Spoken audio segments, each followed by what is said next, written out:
बिस्मिल्लाहिर्रहमानिर्रहीम। आज का हमारा टॉपिक पनिशमेंट, सज़ा क्यों दी जाती है, कितनी होनी चाहिए और सज़ा देते वक्त क्या मकासद अदालत को मद्देनज़र रखने चाहिए। सज़ा का क्वांटम क्या हो, कित मिकदार क्या हो, नरम होनी चाहिए, बहुत सख्त होनी चाहिए। ये तमाम चीज़ें, इनके पीछे क्या फिलॉसफी है, क्या सोच कार फरमा होती है सज़ा देते वक्त। तो ये बड़ी अहम और बुनियादी बातें हैं, क्योंकि इनका सोसाइटी पे, मुआशरत पे बहुत गहरा इम्पैक्ट होता है। और साथ ही साथ एक आदमी जुर्म करता है, उस जुर्म का क्या नतीजा निकला। ये जो लाइक माइंडेड लोग होते हैं, जो सोच रहे होते हैं कि हम भी इस तरह का जुर्म करें, उनको नफ्सियाती तौर पर इस जुर्म का जो नतीजा निकलता है, कॉन्सिक्वेंस होता है, जो अंजाम होता है, वो बहुत अहम होता है। तो इन बुनियादी बातों पे हम बात करेंगे। तो टू स्टार्ट विद, इस्लाम में सजा का मकसद रेफर्मेशन है, इस्लाह है, ना कि रेट्रीब्यूशन या उसको टार्चर करना, अजियत देना। इस्लाम प्योरली इस्लाही मकसद को मद्देनजर रखता है। इस पॉइंट पे आप जजमेंट नोट फरमाए, 1999 MLD 2450। अब अगर जुर्म एक जैसा है और हालात वाक़यात एक जैसे हैं, तो इवन हैंडेड जस्टिस होना चाहिए, पैरिटी होनी चाहिए, और इंसाफ सिर्फ होना नहीं चाहिए, इंसाफ होता हुआ नजर आना चाहिए।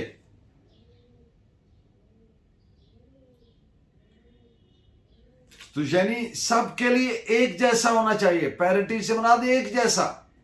जब हालातों वाक़यात एक जैसे हैं, ऑफेंस एक जैसा है, मोडस ऑपरेंडाई एक जैसा है, तो सजा भी एक जैसी होनी चाहिए।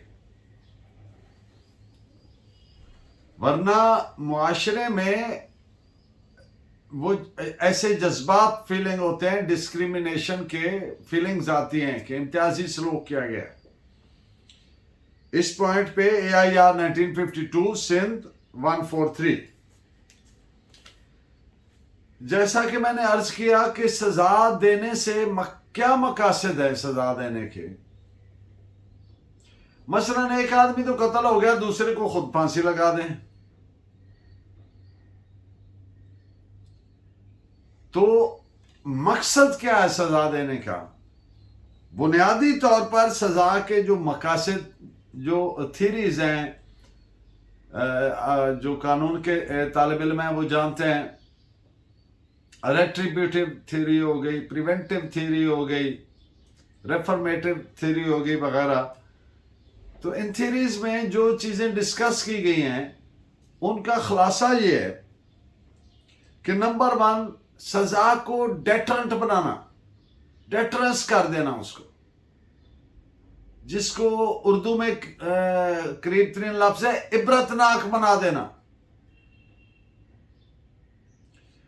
अब ये किसके लिए बना रहे हैं? For the like minded people. वो लोग जो इसी तरह का ज़हन रखते हैं कि हम भी ऐसे ही करेंगे, उनके लिए इबरत बनाना। उनके लिए इबरत क्यों बना रहे हैं? सोसाइटी को प्रिवेंट करना है, प्रिवेंटिव मकसद है ज़हन में, ताकि इस तरह का जुर्म दोबारा ना हो।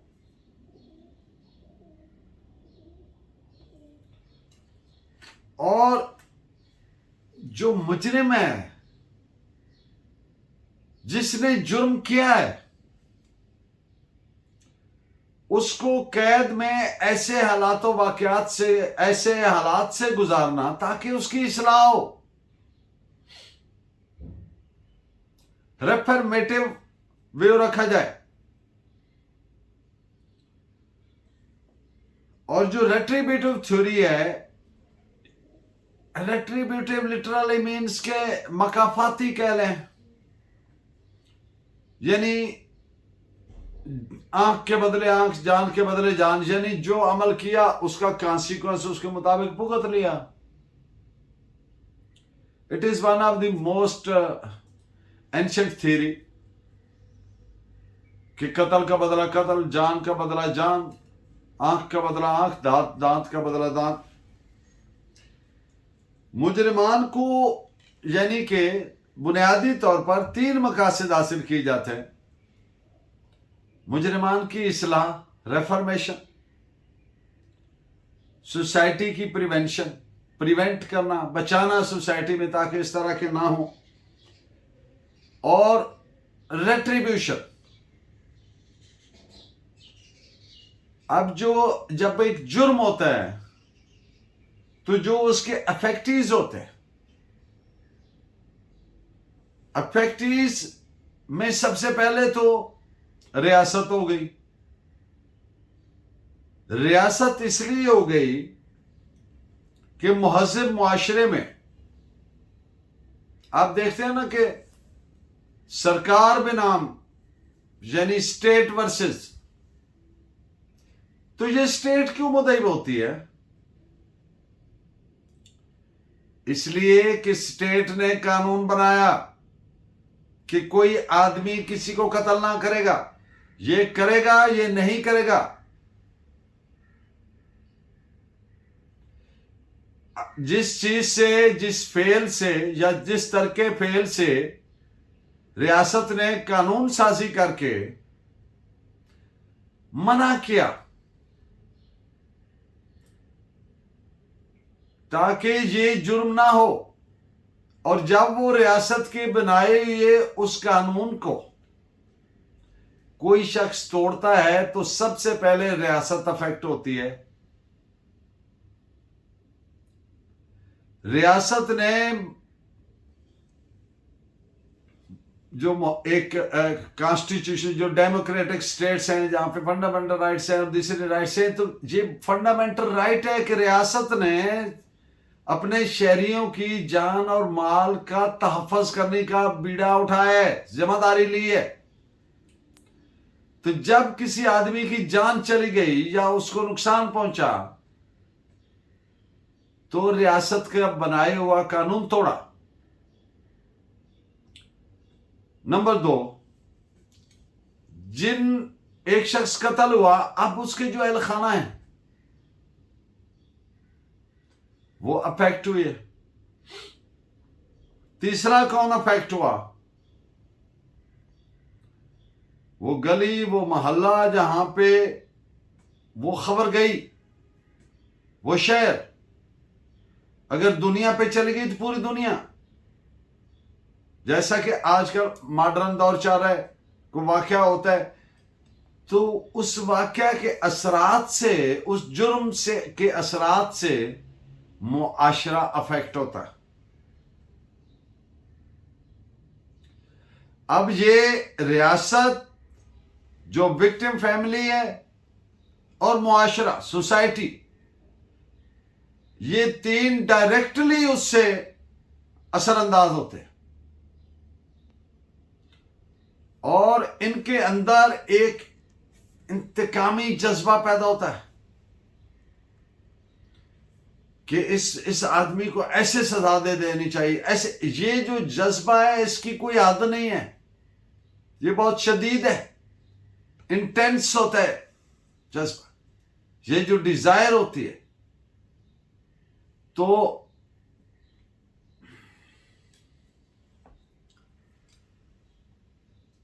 सजा में अब एक तरफ ये जज्बा है, दूसरी तरफ मुजरिम है, वो भी शहरी है, अब सजा जो देनी है वो उसमें जरूरत से ज्यादा सख्ती नहीं होनी चाहिए।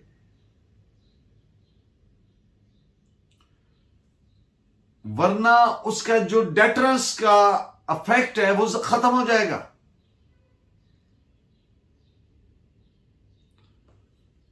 यहां पे एक मिसाल दे दूं कि इंग्लैंड में एक जुर्म बहुत कॉमन हो गया, पिक पॉकेटिंग, ये जेब मारना, जेब काट लेना वगैरह। एक दौर ऐसा भी गुजरा इंग्लैंड में जब वहां पे जेब काटने की सजाए मौत रखी गई। सोसाइटी में इतना इसके खिलाफ हुआ कि उन्होंने इसकी सजा डेथ कर दी। तो क्या ये जुर्म रुक गया? द आंसर इज नो, क्योंकि ये डिस्प्रोपोर्शनेट थी। जब जरूरत से ज्यादा सख्त सजा दी जाती है तो उससे जो एंड ऑब्जेक्ट हासिल करना होता है डेटरेंस का, वो एरोड हो जाता है, खत्म हो जाता है ऐसा ऐसा। तो बात करने का मकसद यह है कि जुर्म के कमेंजुरेटिव, मिलता जुलता, मुनासबत से उसके प्रोपोर्शनेट सजा होनी चाहिए, डिस्प्रोपोर्शनेट नहीं होनी चाहिए।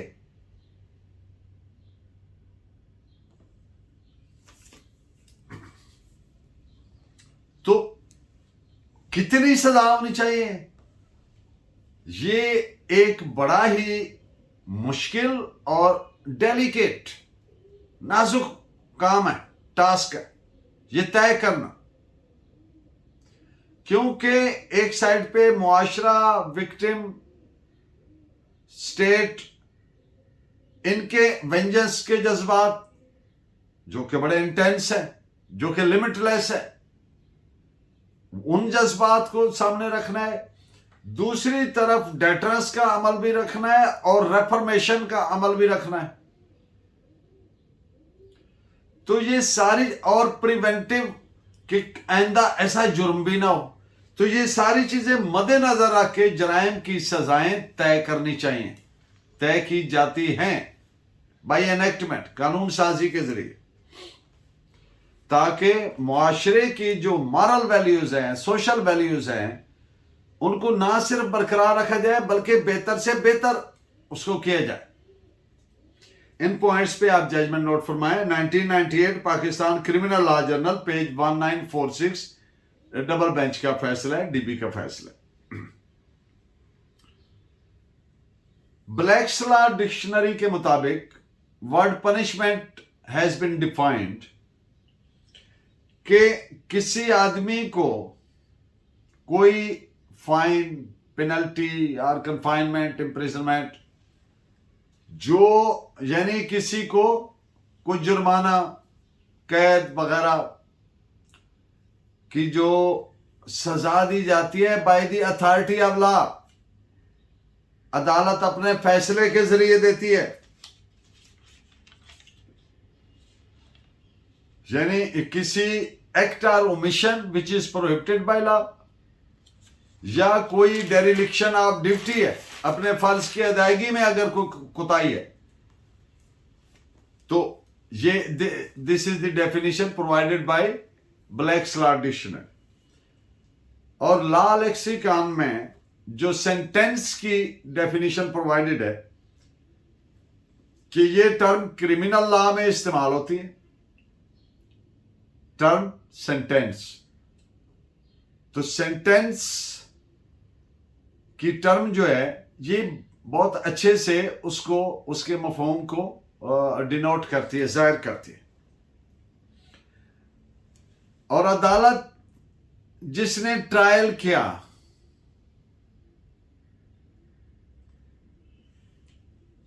और सजा जो है वो उस ट्रायल का, अदालत का एक्शन है। किस चीज की बाबत, किसके लिए? एक्शन में क्या आ रहा है? कॉन्सिक्वेंस टू दी कन्विक्ट,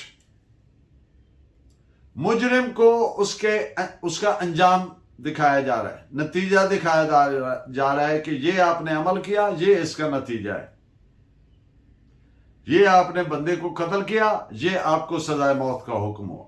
ये उसको कॉन्सिक्वेंस दिखाया जाता। और अदालत ये तमाम ट्रायल कंडक्ट करने के बाद हालात वाक़यात को मद्देनजर रखते हुए ये डिक्लेरेशन करती है नतीजा का। ज़िम्नन अर्ज कर दूं कि कन्विक्शन और सेंटेंस क्या ये एक ही चीज है, एक ही मानी मफहूम है? कन्विक्शन का मतलब होता है टू होल्ड गिल्टी। अब कोर्ट, अदालत तमाम हालात वाक़यात केस के मद्देनजर रखते हुए इस नतीजा पे पहुंची कि इस शख्स ने ये जुर्म किया। तो कोर्ट ने क्या किया? Court held that person as a convict. Conviction हो गई उस आदमी की। जब कोर्ट ने उसको गिल्टी होल्ड कर लिया कि जिसने ये जुर्म किया है, तो कोर्ट ने कन्विक्शन पास की। अब जब कन्विक्शन है तो ये तो कोर्ट का होल्ड करना है उसको, मुजरिम, और उसके बाद सेंटेंस टू अंडरगो सेंटेंस, सजा दे दी कि ये इसने कत्ल किया, इसको सजाए मौत। तो दोनों अपने मानी मफहूम में अलग अलग है, दोनों का एंगल ही अलग अलग है। लेकिन ये जो अभी मैंने बातें की, तो ये लॉ लेक्सिकॉन की में प्रोवाइडेड डेफिनेशन है, और penal law by Gour, Indian writer है, सेलिब्रेटेड राइटर है, उसकी पीनल लॉ में ये प्रोवाइडेड है। ये एक तयशुदा अमर है, सेटल्ड प्रिंसिपल ऑफ लॉ है कि जब अदालत कन्विक्शन पास करेगी, यानी अदालत इस नतीजे पे पहुंच गई कि इस शख्स ने ये जुर्म किया, तो फिर सजा देना लाजिम है अदालत पर। This is reported as. और दो तीन बातें और कर दूं, फिर ये जजमेंट नोट फरमाए। सजा का मकसद क्या है? मुजरिम भुगते अपने अमल को। अब मुजरिम को भुगतवा रहे हैं किस लिए? कि जो लाइक माइंडेड पर्सन है, जो दीगर इस तरह का ज़हन रखने वाले लोग हैं कि हम भी ये जुर्म करें, उनको ये दिखाना है कि जुर्म फायदा नहीं देता, नुकसान देता है। इसने ये जुर्म किया, इसको ये सजा मिली, ताकि वो बाज रहें और उस रास्ते पे ना चलें, उसका कॉन्सिक्वेंस, अंजाम देखें, नतीजा देखें। This is reported as AIR 1951, Orissa, page 259। अब सजा तय करना कि कितनी सजा देनी है, to determine the quantum of sentence. इसमें चंद बेसिक बातें, बेसिक असूल कह लें, बातें कह लें कि जो कोर्ट को मद्देनजर रखनी है। सजा ना तो बहुत लीनियंट हो, नरम हो, और ना ही नामुनासिब तौर पर सख्त हो। अब क्यों? नरम सजा शह देगी जो लाइक माइंडेड लोग हैं कि वो भी जुर्म करें, कि खैर है भाई, कुछ नहीं होता, इतनी सी सजा काट लेंगे, ठीक है। तो ये नहीं होना चाहिए। सजा का मकसद मुजरिम और लाइक माइंडेड को ये बावर कराना कि क्राइम से फायदा नहीं, क्राइम नेवर पेज। जब सोसाइटी में इसके अदरवाइज हो तो क्राइम जो है वो बन जाए कि क्रिमिनल की जन्नत हो गई, तो फिर तो हर शख्स उठ के शुरू हो जाएगा वो जुर्म करने के लिए। वो जो मैं डेटरेंस की बात कर रहा था कि इबरत का पहलू बनाना चाहिए ताकि कोई दीगर ना करे, ताकि मुआशरे को बचाया जाए, सोसाइटी को प्रिवेंटिव उसका अप्रोच रखनी चाहिए। तो अदालत पर यह लाजिम होता है, फर्ज हो जाता है कि वो इन चीजों पर ध्यान रखे, मद्देनजर रखे तमाम, और फिर तमाम केस के हालात वाकया, और बिलखसूस वो क्या चीज थी जिसने उस शख्स को जुर्म करने पे उकसाया? मुख्तलिफ जराइम की सजाएं मुख्तलिफ इसीलिए दी जाती हैं ताकि वो देखा जाता है कि इस जुर्म ने मुआशरे को कितना हार्म किया। और पैमाना क्या है कि जब कोई जुर्म होता है तो मुआशरा जिस अंदाज से उसको कंडेमनेशन पास करता है, मजम्मत करता है, उतना जितनी ज्यादा मजम्मत होती है उतना ज्यादा वो सोसाइटी अफेक्टेड होती है, उसको हार्म पहुंचा होता है, सेंस ऑफ इनसिक्योरिटी होता है माशरे में, अदम तहफ़्फ़ुज़ का एहसास पैदा होता है, वगैरह वगैरह, खौफ पैदा होता है। और जो जराइम पेशा जिनके जहन में जुर्म पनप रहा होता है उनको शय मिलती है। तो ये सारी चीजें जहन में रखनी चाहिए सजा पास करने से पहले। This is reported as AIR 1945 Allahabad 207।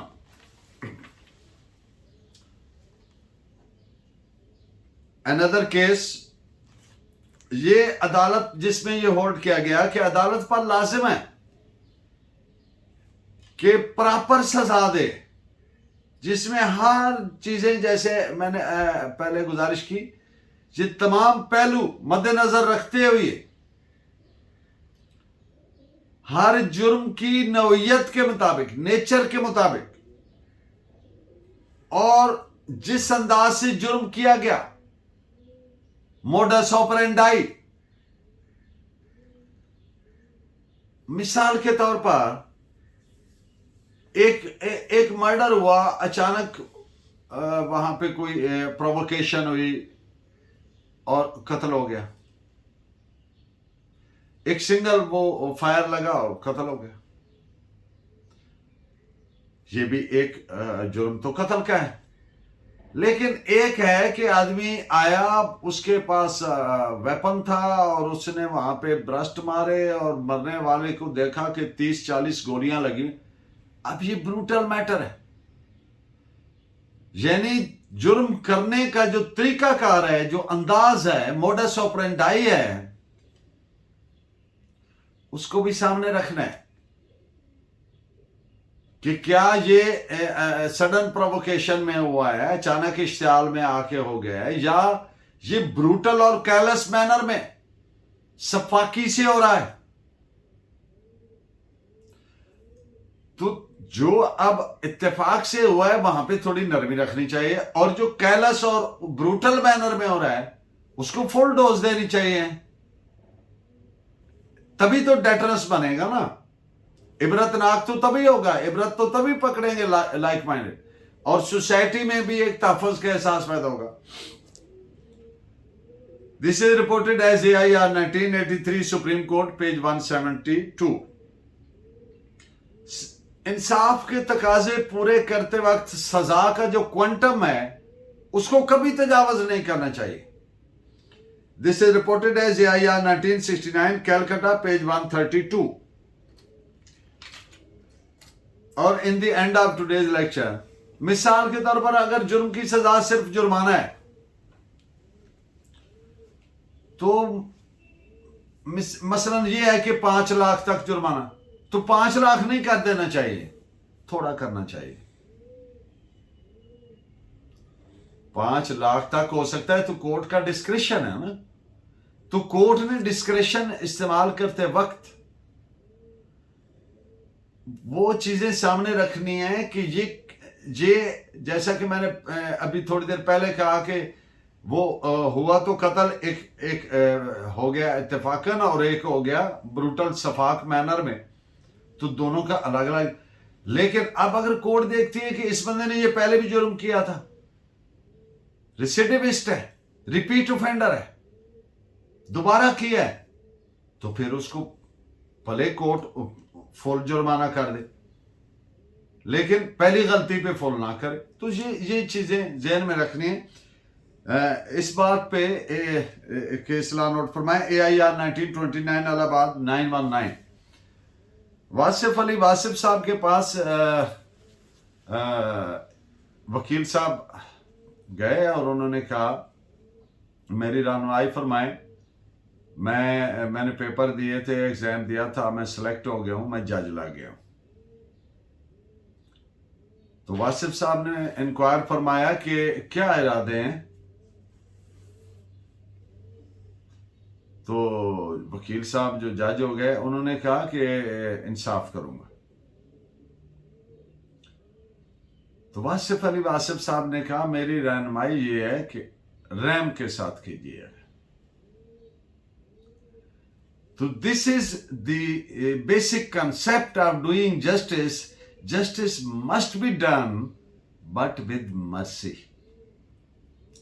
रहम से जस्टिस करना चाहिए।